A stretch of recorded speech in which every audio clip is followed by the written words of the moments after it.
জীবন থাকতে জীবনের মূল্যায়ন করা, জীবন থাকতে জীবনের মূল্যায়ন করা, সুস্থ থাকতে দেহের মূল্যায়ন করা।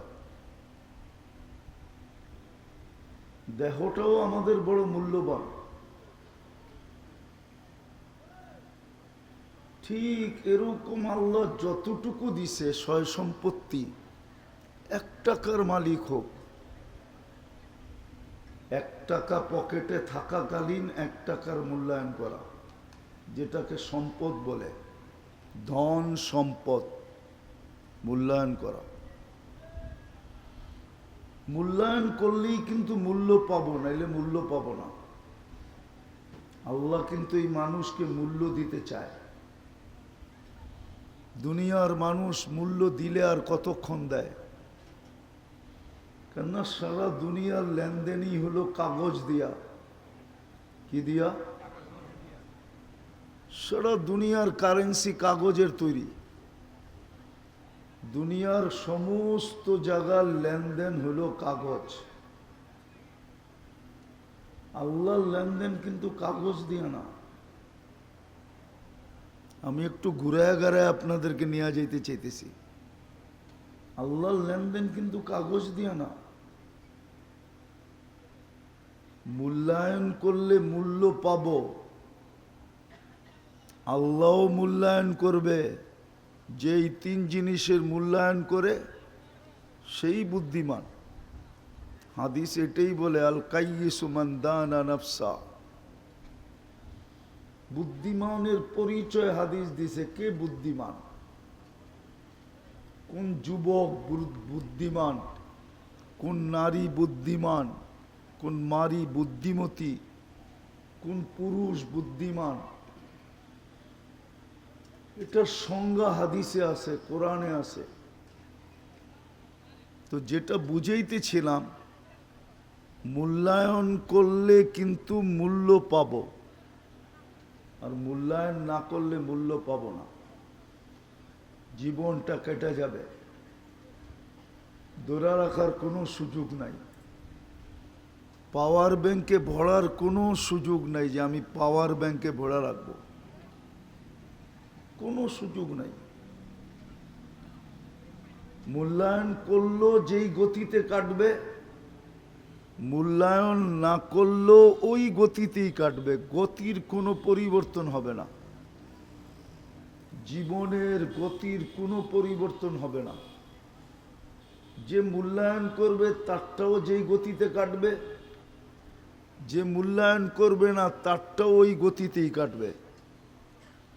কেননা দুনিয়ার মানুষের হাতে আল্লাহ সময়ের কন্ট্রোল দেন নাই, সূর্যের কন্ট্রোল দেন নাই। সূর্য তার গতিতেই উঠবে, গতিতেই ডুববে। ভালো মতে বোঝেন, কাজে দিবে কিন্তু, নাইলে বড় আফসোস করতে হবে। আর আফসোসের কথাগুলো কোরআনে লেখা আছে, কে কিভাবে আফসোস করবে, হাদিসেও লেখা আছে। এই জন্য হাদিসে লেখা আছে, আফসোস করতে করতে নিজের হাত নিজে চাবাবে, আর আঙ্গুলের মাথার থেকে চাবাইতে শুরু করবে, এই বগল পর্যন্ত আয়না চাবায়া শেষ করবে। তারপরে তার ভিতরে অনুভূতি আসবে যে এখন তো আর চাবানের কিছু নাই, শুধু দেহটা আছে। আফসোস এরকম হবে। তো যেটা বুঝাইতেছিলাম, যে বুদ্ধিমান কে? বুদ্ধিমান ওই ব্যক্তি যে 3 জিনিসের মূল্যায়ন করে। সর্বপ্রথম হলো নিজের দেহের মূল্যায়ন করে, অঙ্গগুলার মূল্যায়ন, অঙ্গের কাজের মূল্যায়ন। অঙ্গগুলাকে কিভাবে ব্যবহার করলে আমি মূল্য পাব, দুনিয়াতে না। বললাম না, দুনিয়ার মানুষের লেনদেন হলো কাগজ দিয়া।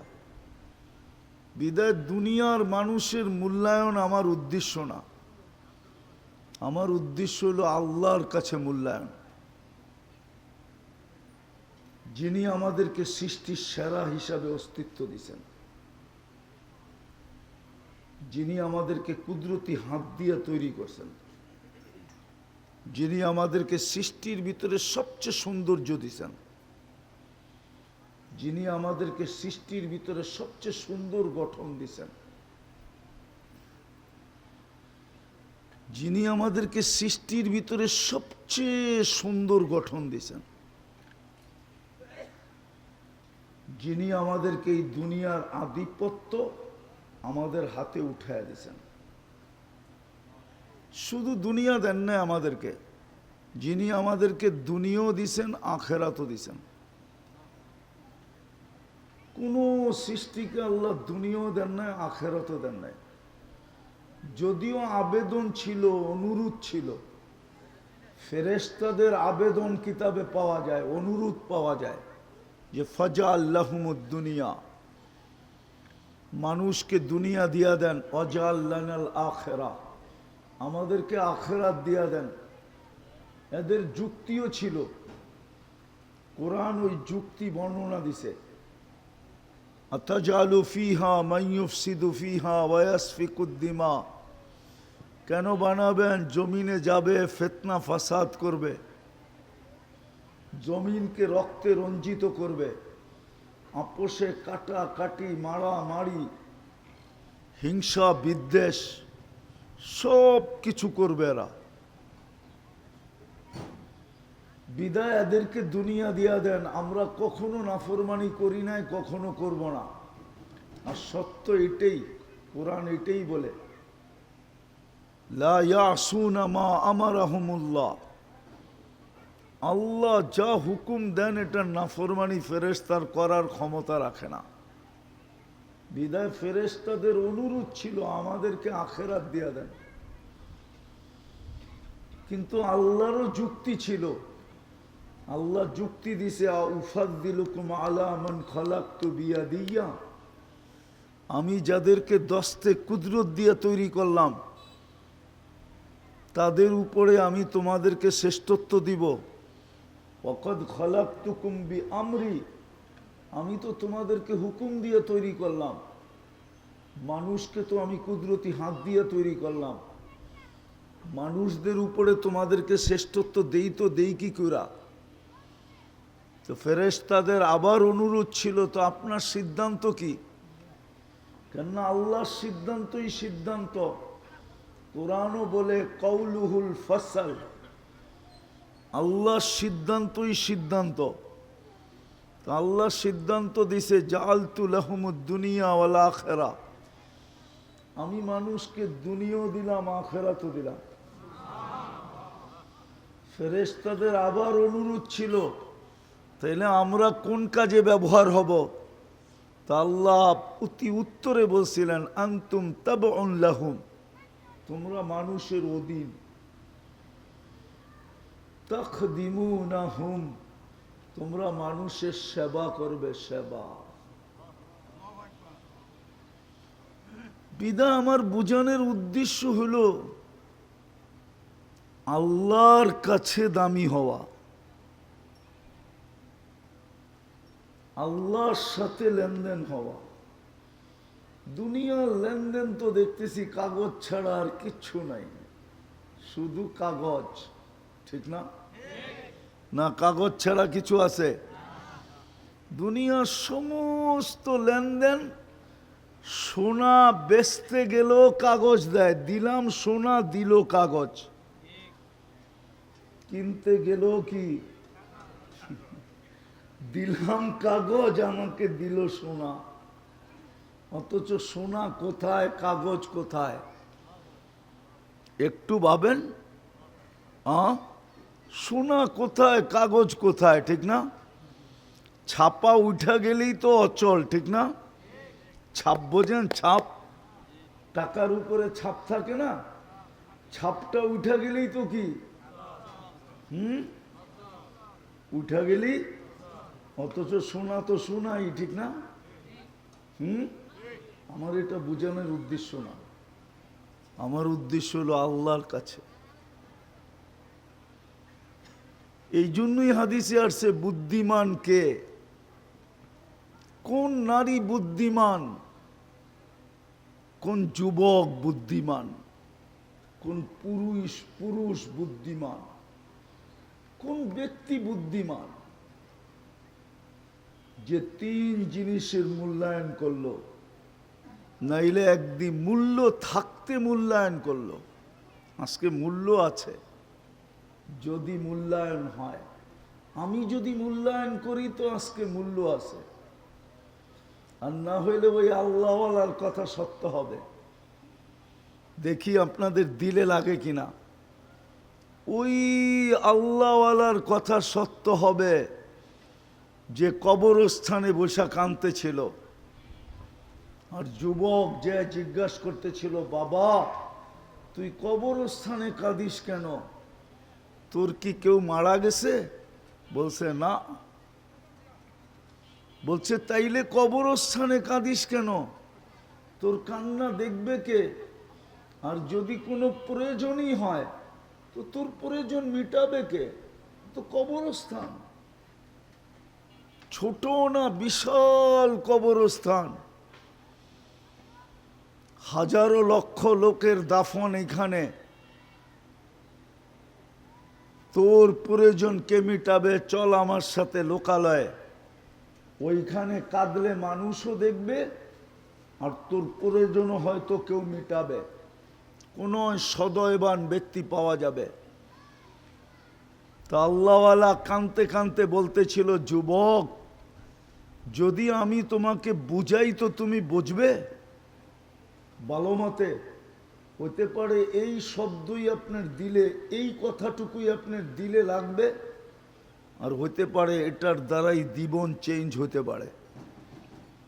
তো আল্লাহওয়ালা বলতেছিল, বেটা আমি স্বচক্ষে দেখতেছি এই কবরের মানুষগুলা যখন উপরে ছিল, জমিনের উপরে 24 ঘন্টা আল্লাহ ডাকতো মাফ করার জন্য, মূল্যায়ন করার জন্য 24 ঘন্টা ডাকতো। কিন্তু এই কবরস্থানের মানুষগুলা বেশিরভাগই হাত উঠাইতো না, মূল্যায়ন করতো না, মাপ পাওয়ার জন্য হাত পর্যন্ত উঠাইতো না। বেটা আমি এখন চোখে দেখতেছি সবাই ভিতরে মাপ চাইতেছে কবরের ভিতরে, কিন্তু একবারও আল্লাহ তাকায়া দেখে না। মূল্যায়ন করতে চাইতেছে, কিন্তু বারবার জবাব আসতেছে কোনো মূল্য নাই, নাই, নাই, নাই। এই জন্যই আমি কথা এটাই শুরু করছি যে বুদ্ধিমানের পরিচয় হলো তিন জিনিসের মূল্যায়ন করা।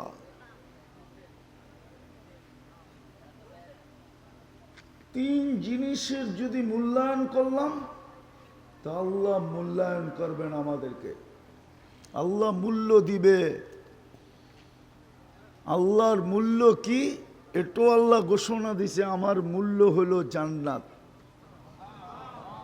আমি তোমাকে জান্নাত দিয়া মূল্যায়ন করব, জান্নাত দিয়া, কাগজ দিয়া না। আজকে জীবনের মূল্য আছে। আমি দু চারটা দেখাইতে দেখাইতে আপনাকে যাই, তাইলে বুঝে আসবে সহজে। হ্যাঁ, কতক্ষণ পর্যন্ত মূল্য আছে আগে এটা দেখাই। কণ্ঠনালীতে রু আসার পূর্ব মুহূর্ত পর্যন্ত মূল্য আছে। আমি হাদিসের শব্দ দিতেছি, হাত্তা ইউগারগির।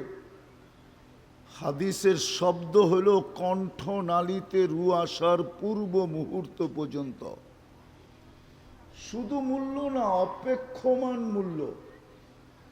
আল্লাহ মূল্যায়ন করার জন্য অপেক্ষা করবেন, অপেক্ষা। বন্ধু জিজ্ঞাসা করছিলেন, আমার উম্মতের তওবা কতক্ষণ পর্যন্ত কবুল করবেন? আল্লাহর রসুল কাঁদতেছিলেন। জিবরিল জিজ্ঞাসা করছে, কাঁদেন কেন? বলছে আমার উম্মতের জন্য কাঁদি, আমার কান্না তো একটাই, উম্মত। যদিও উম্মত আজকে নবীর জন্য কাঁদে না, নবীর ধারও ধারে না। রাগ হয়ে গেলেন?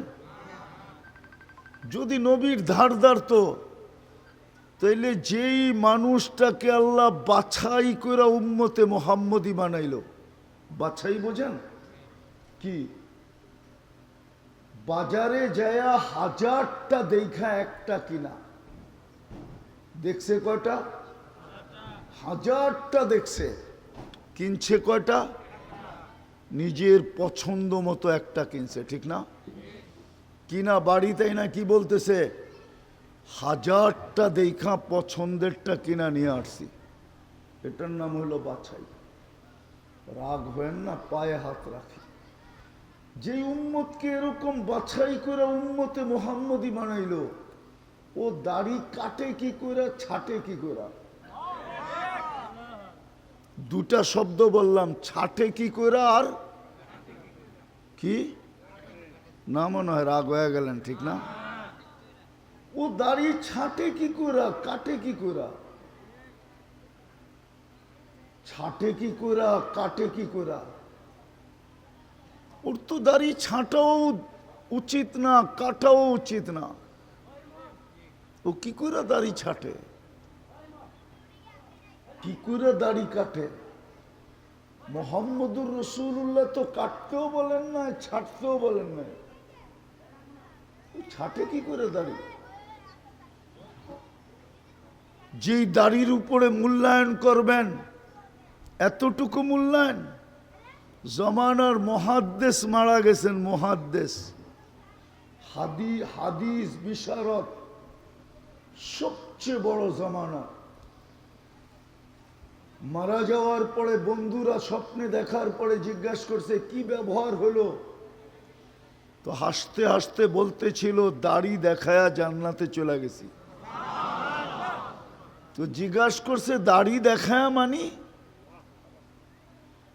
আল্লাহর সামনে যখন দাঁড়াইছি তো আল্লাহও জিজ্ঞাসা করছিল, ও সাদা দাড়িওয়ালা বুইড়া কিনিয়া আসছস? তখন কোনো হাদিস মনে ওঠে নাই, শুধু দাড়ির হাদিসটা মনে উঠছিল, যে বেশি কিছু আনি নাই, সাদা দাড়ি আনছি, সাদা দাড়ি।